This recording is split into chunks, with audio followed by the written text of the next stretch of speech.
This is gonna be the Diablo player base, man. Oh. Did anybody say Spiritborn?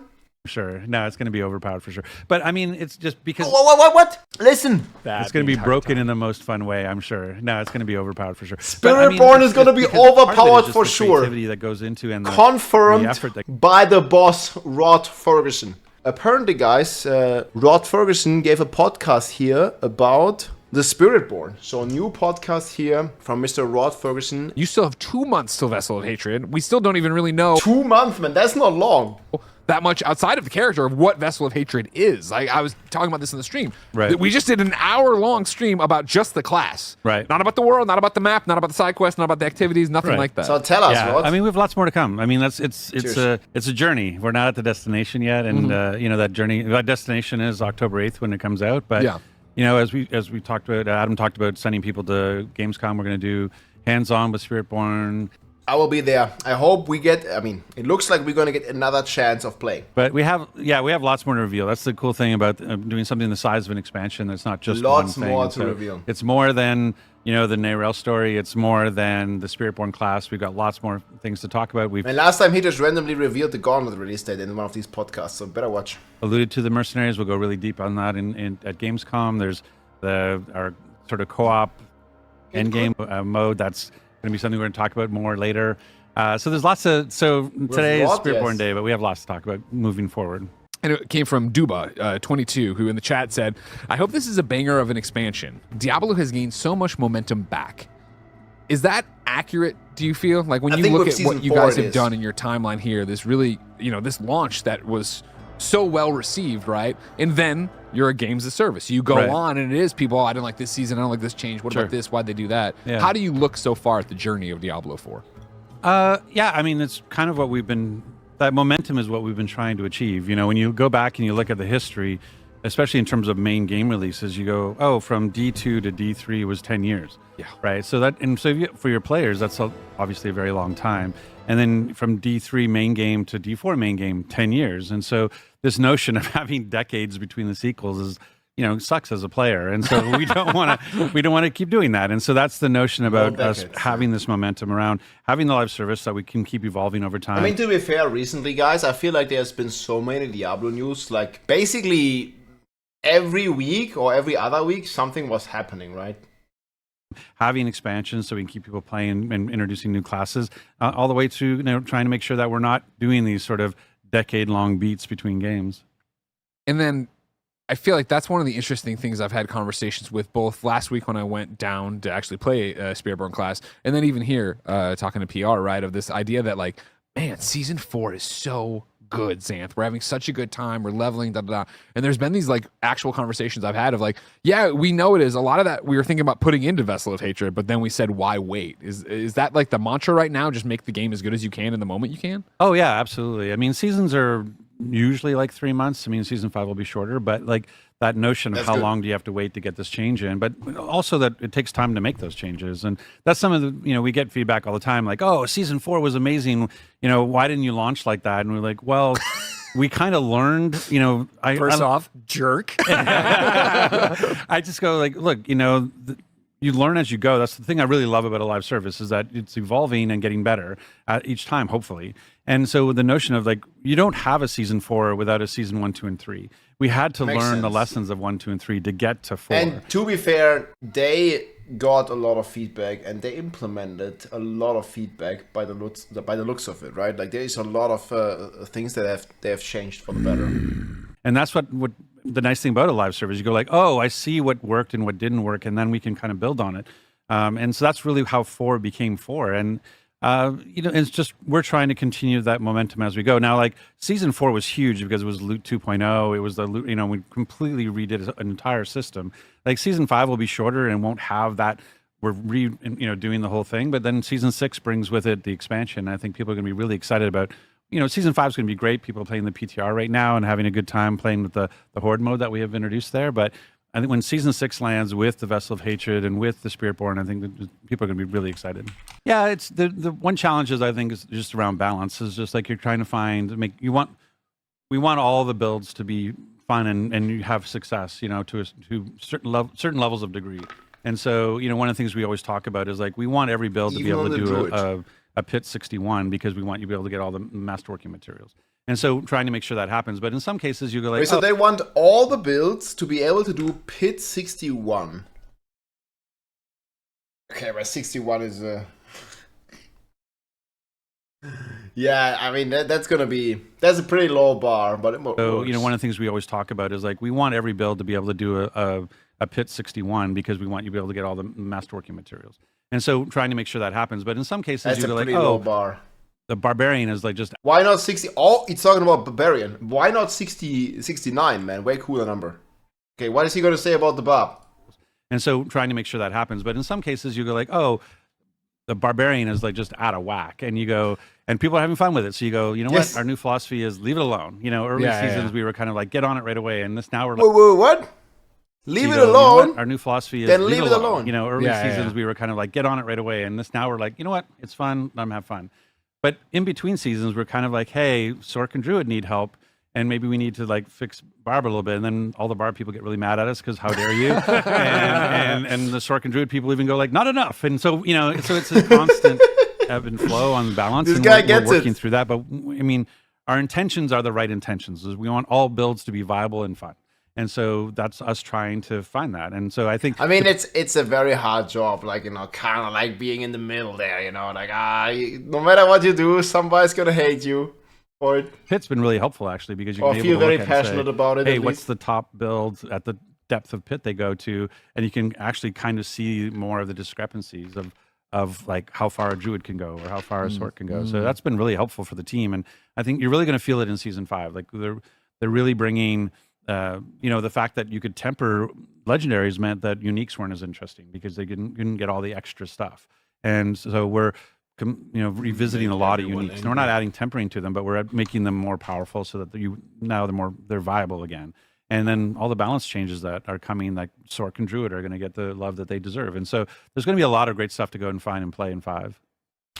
You talked earlier, right, about the classes. We keep going back into that. You talk about, arguing with the team, joking around about that, everything you do with them. Right. When you're set off and they pitch you Spiritborn, and I assume that's how it works. I don't know if you're in the conference room with the people on the whiteboard immediately. What do you have? Bring it to me. Yeah, exactly. So are we going to make a Paladin or are we going to make a Spiritborn? Internally, was there like a pushback at all He's the big chef, guys. He decides. about this for Spirit run? Because after playing it, and then even the folks who watched it today, it really isn't, oh, I'm the Spiritborn. Like, it's the Spiritborn, but I'm also going to be the Centipede, or I'm also going to be Jack. It feels like it's 4-in-1 in a lot of different ways, which I imagine all these permutations make it even harder to make a character and a class and a build that doesn't break the game or doesn't negate something else you're trying to do on one end of the spectrum. Oh, for sure. Yeah, it's a lot more challenging, and when you have that ability to mix and match, even just going deep. Like one of the last times I played it, I decided to go 100% Centipede, and I didn't pick anything that wasn't a Centipede thing. And just the power that was there, we're like, we may need to look at that. Like this, going 100% Centipede is very overpowered in this particular. You never moment. go 100% Centipede. You never go. The Centipede was insane. Yeah. Go full Centipede. You never go Very sure it's going to get gutted. full Centipede. And so there, but yeah, I mean, it's one of the interesting challenges because we were talking about what the expansion should be. We were saying let's do something different because when you think about Diablo, you think of like, so why no Paladin? Eastern Europe, medieval kind of feel. And so we're like, oh, let's take it somewhere else that you're not, maybe would be, feel very different in the moment. And so that's where the jungles came in. And and then it was kind of one of those like serendipity things where things started clicking in where you're like, oh, we're going to go to the jungle and oh, Mephisto's the big bad. And oh, Mephisto comes from Kurast and all that stuff, He's that a area. big bad guy. And so bringing Nahantu as a nostalgia play for the Diablo 2 players, but bringing it as sort of for Diablo 4 players is very visually plays in different Eastern sort Europe, of like region. the world he's the real big decision was that, and Brent brought it up on the stream, was just like we wanted to have a class that came from the new place. We didn't want to have it be completely separate. Like, oh, we have this holy paladin and we have a jungle. Those don't fit. Like, at the theme, In the lore, and so they we've do. definitely heard the sword and board thing that people want that, and we're very aware of that. But It's for this gonna first one, we happen. really wanted to focus on making sure it came from the right place. Next and expansion. bringing something new because next year. the first 5 with 10 years between D3 and D4, we wanted to make sure we were paying homage to the past, that we were hitting all the nostalgia beats, and that you could see the demon hunter and the Amazon and the assassin in the rogue, and that you could feel like the barbarian was the barbarian, and you have whirlwind and all that stuff. And so this was our first like, okay, let's go and just really bring something new. And then the complexity of like, okay, it's a 4-in-1 makes it challenging, but it actually makes it super, super interesting because you can find all those different play styles inside of it. For sure. Yeah, I think that was what spoke to me again, even visually here, but then playing it was after 120 plus hours or whatever, which I know chump change numbers, don't get in my face about it. But of running around Sanctuary, right? And then suddenly having this green, lush environment, these new enemy types, new effect. I was like, wow, this feels so good and looks so good too. I think that's one thing you guys don't get enough credit for is how good that game looks in action. Thanks. Yeah, I appreciate that. Yeah, I think it's going to be, it's really interesting. The thing that I find funny though, is that like the way that the story continues in the expansion, it continues in a way that the character and Neyrelle have a relationship, right? Because they've known each other. Well, because it picks up from the main campaign story. And the one thing that I hitched on a little bit was that I was like, oh, I got the expansion. I'm going to roll a new Spiritborn, and then my new Spiritborn rolls into the expansion, and Neyrelle and then my character are talking like they've known each other, and I'm like you guys just met. Like, what do you? And so I really want to once I get the expansion, I want to go back and play the whole campaign as Spiritborn, sure, which you can do. And we recorded all that dialogue for the Spiritborn to play the main campaign. So please go play the campaign as Spiritborn. But then to build that bond with Neyrelle, so that when I go enter the expansion, that knowing look they have is like earned because we did play together, that kind of thing, right? And one of those things, sorry, just cut you off before we lose that thread, because again, you're talking to not only my wife, Jen, but Snowbike Mike out there, right? Right. Of course, he's got kids to take care of. I know. What did he do? A single parent, it's rough. I know. But Mike is very much loves Diablo, but hasn't been back for any of the seasons. However, the expansion, he's all in for. He's coming. I want to call out that you can bring your Eternal character and play this new Vessel of Hatred content, right? Yeah, totally. You can do. That's one of the things we did. There's so many people still playing Eternal. It's crazy. We focused on was the player journey, and it was like, okay, we want a level 1 Spiritborn to be able to play the expansion. We want a level 100 Eternal to play the expansion. Yeah. We want a level 50 Season 6 character to play the expansion. So it really takes into account where you are. And so, yeah, you can approach it from however you play. With the success Diablo 4 had at launch and the new players that joined it, let alone now with Game Pass, and people are, I'm sure, so many people, this is their first Diablo. Yeah. Have you guys had conversations internally about like changing seasonal content to where you could bring an Eternal character in to experience it at all? I mean, we talk about all of those things. I think the thing that we were was the easiest to action in the moment right now is that we're bringing the seasonal content to the Eternal realm. So things that you're seeing, like the new Horde mode in Season 5 will be in the Eternal realm, so that you can go play that. There's many people still playing Eternal. We're trying right now is to bring as much like Hell Tides and I could replay the campaign, maybe not on launch. Into the Eternal realm as well long as term, the Seasonal realm, as opposed to the characters moving between the realms. Sure, but it's an ongoing conversation. It's like, what's the best way? Is there a good way to do that? Because it's a standard piece of feedback. There are types of players who are like, I'm 100% invested in this character, and I spent 100 hours making them, and I don't want to let them go. And then you have people who's like, I could make another 100 in 24 hours, so I'm okay kind of cycling through it. And I want, because the hard part is like when you look at what Diablo 3 did with seasons and its success, which is sort of the model or the inspiration for D4, was that the dopamine hit of Diablo is progression. That idea that you're moving through, and so that idea of like, Season 4 is done. I'm on Season 5, and I'm rolling a level 1, and I feel that ding, ding, ding as I go all the way up to 100. Like that's part of what's great about playing a Diablo game, and so that was the reason why we really went into that seasonal model initially. As you're talking a little bit about progression, right? And I think when we're looking at like D3 to D4, I love the fact that you guys capped. Like we hit level 100, we don't go past. Good question. Hopefully, we're going into an expansion, right? Yes. Now, good question. Can't answer. Come on, Rod. Give it to us. We may be doing things about that. Yes. Okay. We may be aware that, like, how you think about how you progress your levels, or where your levels stop, or how that all works. We've already seen it. Level 60, guys, confirmed. There'll be things to talk about at a later time. Yes. Lots of stuff to still talk about. Man, it's such a PR answer again. They really don't want to talk about it yet. Yeah, that's the thing about the expansion. There is lots, and like I said, the fact that it's on top of season 6, like that's the thing around when people. It's easy to get slightly confused because I too get slightly confused. But come on, Rod, you're the boss. You can do a league at a seasonal cadence, but it's not seasonal specific. So take Luke 2.0 or the aspect system you talked about. Like those occurred during season 4, but they are game changes that are forevermore. So it's not like when season 5 starts, the aspect system goes away, or the Luke 2.0 goes away. That would be real bad. That'd be real bad. We don't want to do that. Yeah, and so even when we look at stuff that maybe there are things, and more things will get revealed, but there may even be things like when we look at season 4 and go like, this is going away. Like when we start day 1 in season 4, we go, hey, we've introduced this thing at the end in 3 months, that's going away. And then as we watch the season play out, we'll go, oh, that's way more successful than we were intending or expected. So therefore, you know what? That's staying, or it's coming back in a different way, but it's coming back. And you see that a little bit when we took the seasonal mechanics of like season 1 and brought them back as rings, or at least some of the powers of that. Like that's one of those things where you go like, oh, like my necromancer having the auto fire ring, right? Like having the auto fire ability was so transformative as a necro. We're like, well, we kind of have to have that. Like you can't let that go away forever. No. And so now it's back as a ring. And so we're that's watching cool. And learning all the time. And we have roundtables with players. We do surveys. Look at social media. We have our actual data, our telemetry that we can measure. Look at the forums. We can actually see what's happening. And that's one of the things that's really interesting to me. Like if you look at season 2, which was really popular because of the vampire theme, like the average level and the in Jory, the average max level of a character in season 2 after 5 days was 38. In season Yo, what? Okay. That's crazy. Of a character in season 2 after 5 level. The average level of a character after 5 days was just level 30.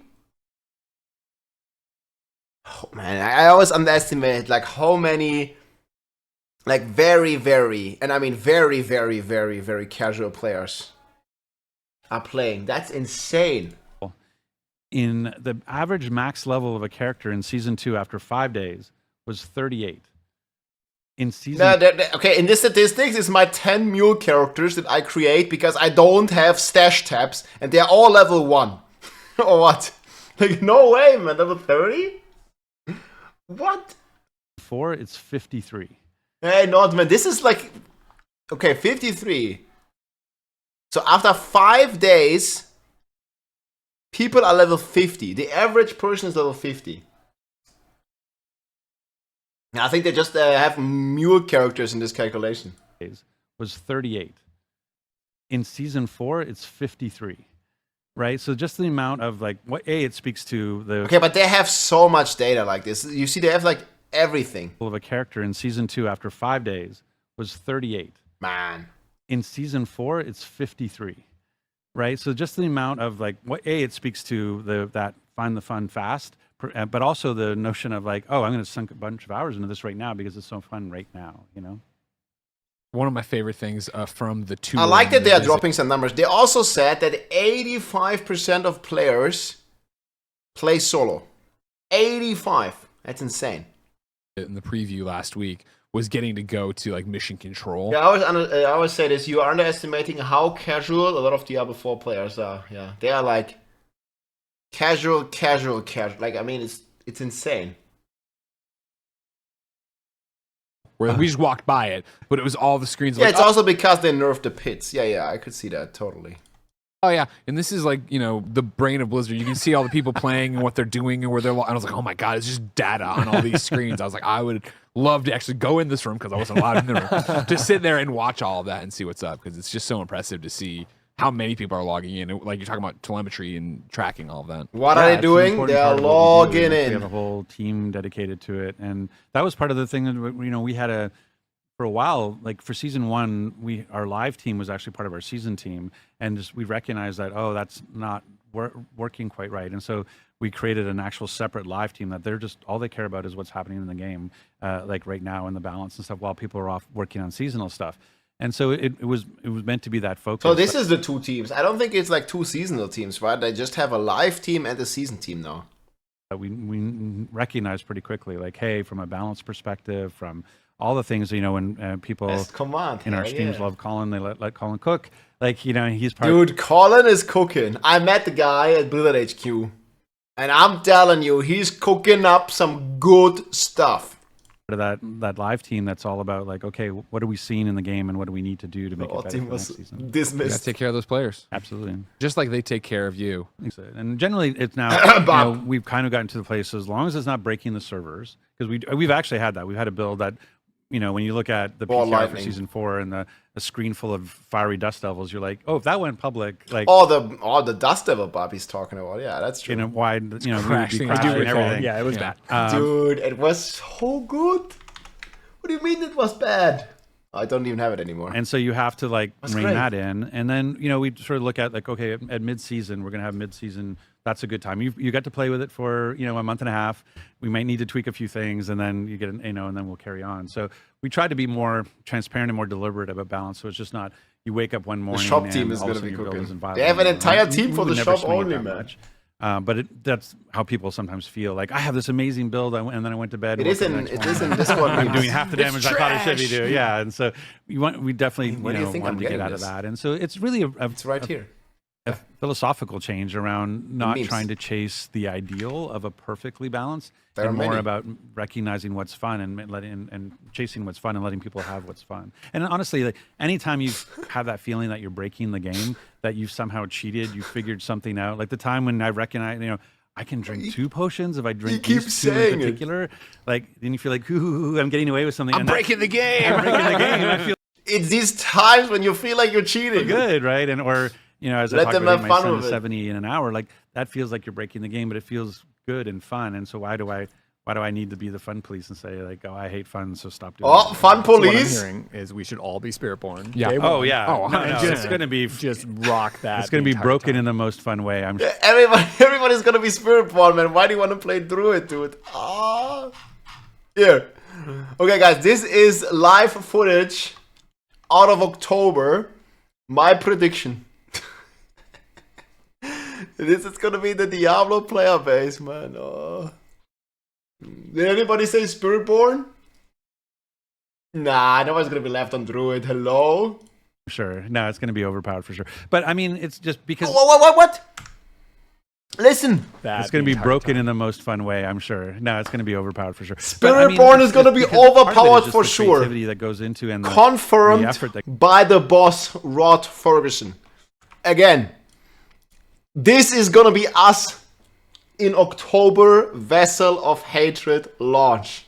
For sure. But I mean, just rock that. It's going to be broken in the most fun way, I'm sure. No, it's going to be overpowered for sure. But I mean, it's just. I'm looking forward to it, guys. We're going to be Spiritborn.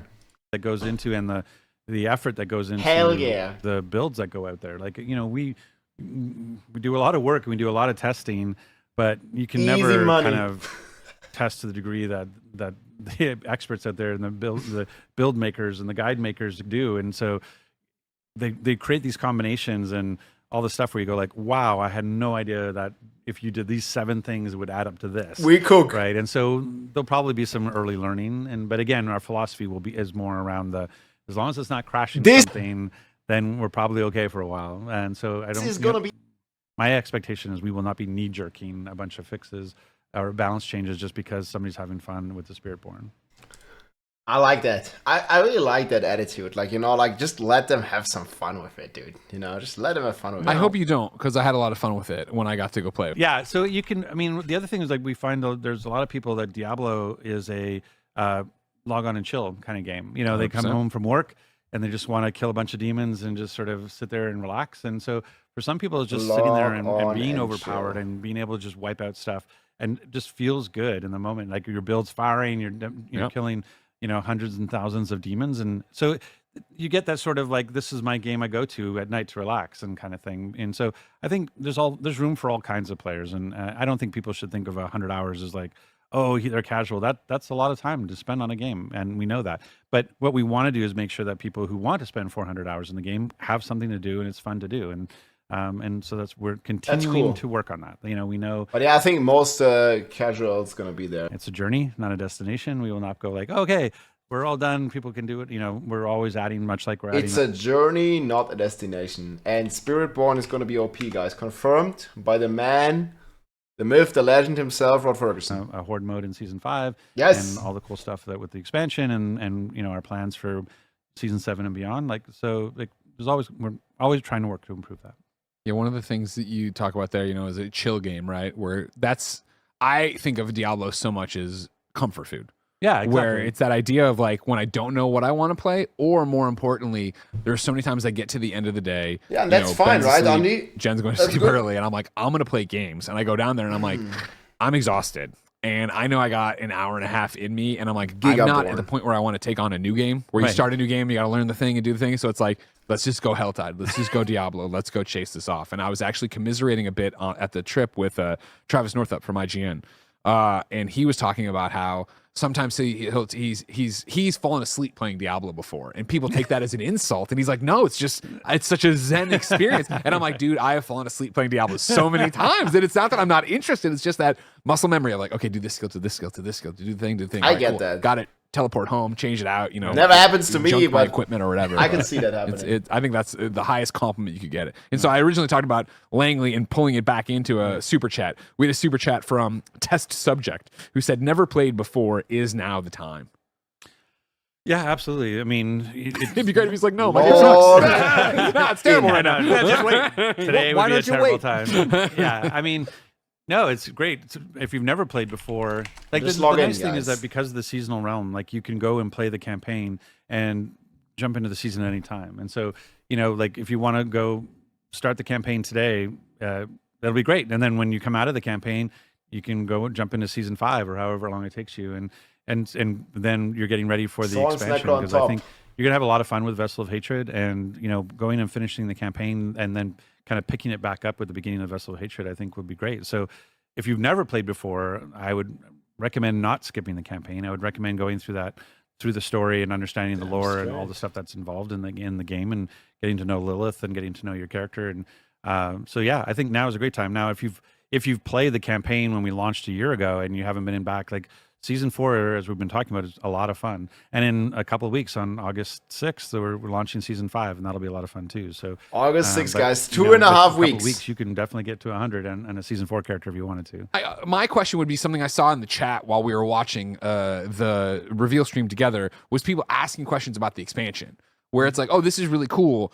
Are they going to do a lot of these? Are they going to do more of them? And I'm not trying to at all pin you down, but is expansion something you see on an He already said it's going to be annual, right? So hopefully he repeats that. Annual basis, or when it's right, or how do you guys think of expansions, I guess, versus the seasons and everything? Paladin 2025. Yeah, I mean, we're not committing to, like, it's be able to say, like, we're doing this on this cadence or whatever. And part of it is actually going to be, like, what happens on October 8th, in terms of, there's a lot to learn there. Much like season 1, taught us a lot for season 4, looking at expansion 1 and going, how do we think about that? Like, the reality is, like I talked about with the swim lanes, is that you tend to need to be working on the thing over top of it. You don't build in serial. You don't wait for expansion 1 to finish before you would start an expansion 2 if you were doing one.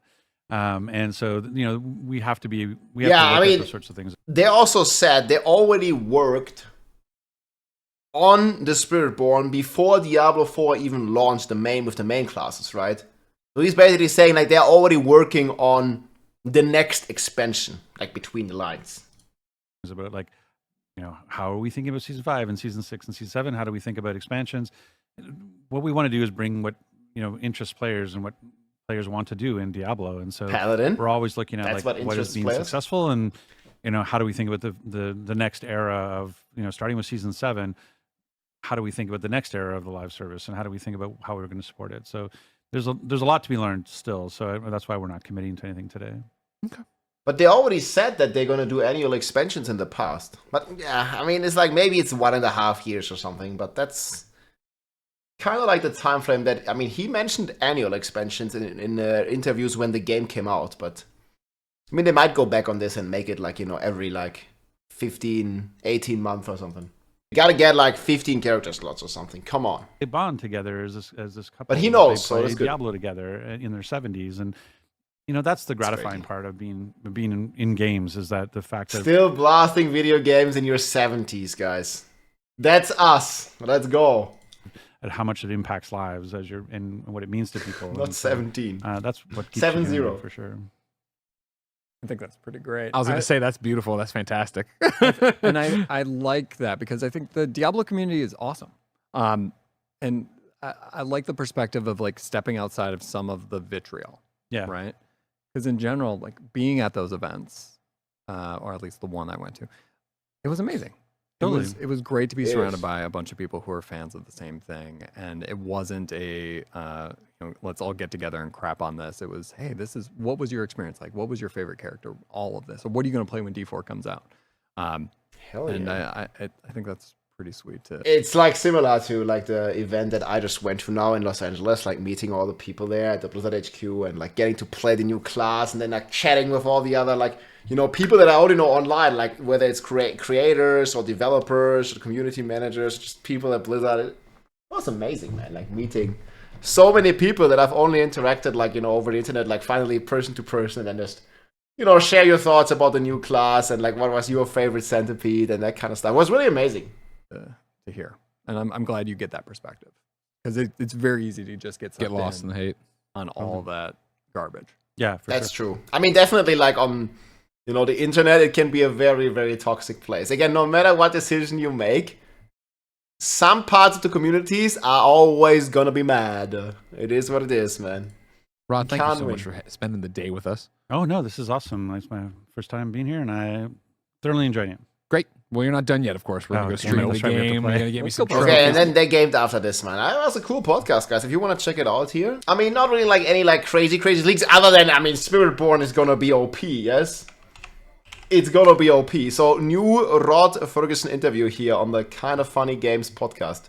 People like, very cool. Was very interesting, man. Seek from a rate of passion, man. We need more information about Vessel of Hatred. I want to know about the mercenaries. I want to know about the whatever it's going to be with the quote-unquote raids or co-op activity. I want to know about these new skills. I want to know about the new Paragon boards, man. Give us something. Let's go. Hope you enjoyed. If you like this video, make sure to subscribe, leave a like or a comment. I'm also live on Twitch almost every day, so come and say hi.